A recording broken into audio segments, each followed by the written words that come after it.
நீங்க ஒரு புக் கூட இது வரைக்கும் படிச்சது இல்லையா? ஆனா புக் படிக்கணும்னு ஆசையா இருக்கா? அப்படி இருக்கிறவங்களுக்கான வீடியோ தான் இது. நானும் என் லைஃப்ல பெருசா புக் படிச்சது இல்ல இதுக்கு முன்னாடி. அதுக்கப்புறம் ஒரு காலகட்டத்துக்கு அப்புறம் என்னோட லைஃப்ல புக்ஸ கொஞ்சம் கொஞ்சமா கொண்டு வந்தேன். என்னோட ஹேபிட்ட அது மாத்திக்கிட்டேன். அதுக்கப்புறம் தான் தெரிஞ்சது, புக்ஸ் படிக்கிறது அவ்ளோ ஒண்ணும் பெரிய கஷ்டம் இல்ல. அது ரொம்ப ஈஸி தான். ஜஸ்ட் ஸ்டார்ட் பண்ணணும் அவ்வளதான். நான் என்ன பண்ணேன் அப்படின்றதையும், எனக்கு ஒர்க் ஆன விஷயங்களையும் உங்களுக்காக நான் ஷேர் பண்ணிக்கிறேன். முதல்ல ஆரம்பிக்கும் போதே சின்ன புத்தகங்களா ஆரம்பிங்க. சின்ன புத்தகங்கள் படிக்கும்போது, இந்த புத்தகம் ஈஸியா படிச்சு முடிச்சுட்டோம். நம்மளால முடியும் அப்படின்ற ஒரு எண்ணம் வரும். இல்லன்னா, இந்த புத்தகம் படிக்கிறதுக்கு இவ்ளோ லேட் ஆச்சு. என்னால புத்தகம் படிக்க முடியாதுன்னு நெனச்சு அத அப்படியே விட்டுருவீங்க. சோ, ஸ்டார்ட் பண்ணும்போது ரொம்ப சின்ன புத்தகங்கள்ல இருந்து ஆரம்பிங்க. உங்களுக்கு பிடிச்ச புத்தகத்த வாங்கி படிங்க.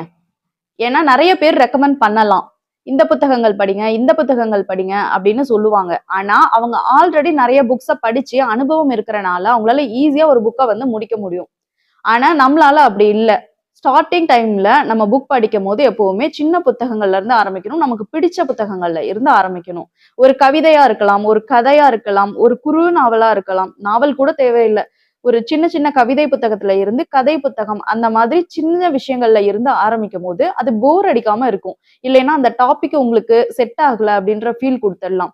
ஸோ எப்பவுமே சின்ன விஷயங்களா உங்களுக்கு இன்ட்ரெஸ்ட் எதுல இருக்கோ அந்த விஷயங்கள மட்டும் படிங்க. மோட்டிவேஷன் பிடிக்கும்னா மோட்டிவேஷன், கவிதை பிடிக்கும்னா கவிதை புத்தகம், இல்ல கதைகளா எனக்கு பிடிக்கும் அப்படின்னா கதை புத்தகத்துல இருந்து ஆரம்பிங்க. கொஞ்சம் கொஞ்சமா டெவலப் ஆகலாம். ஒரு சின்ன டைம ஃபிக்ஸ் பண்ணுங்க.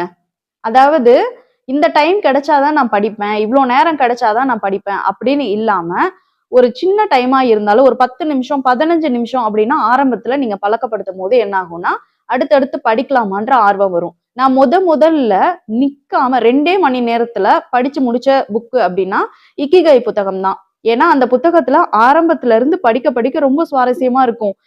போதும் நம்ம பாதி புக் படிச்சுட்டோம், வைக்கலாம் அப்படின்ற எண்ணமே வராது. அதுக்கப்புறம் படிச்சு முடிச்சிடலாம் அப்படின்னு தான் தோணும். அந்த அந்த நிலைமை வர வரைக்கும் நீங்க வந்து படிக்கலாம். இல்லன்னா, நீங்க ஆரம்பத்துல ஒரு 10 மினிட்ஸ் படிச்சாலே போதும். அதுக்கப்புறம் உங்களுக்கு எப்ப தோணுதோ அது வரைக்கும் படிக்கலாம்.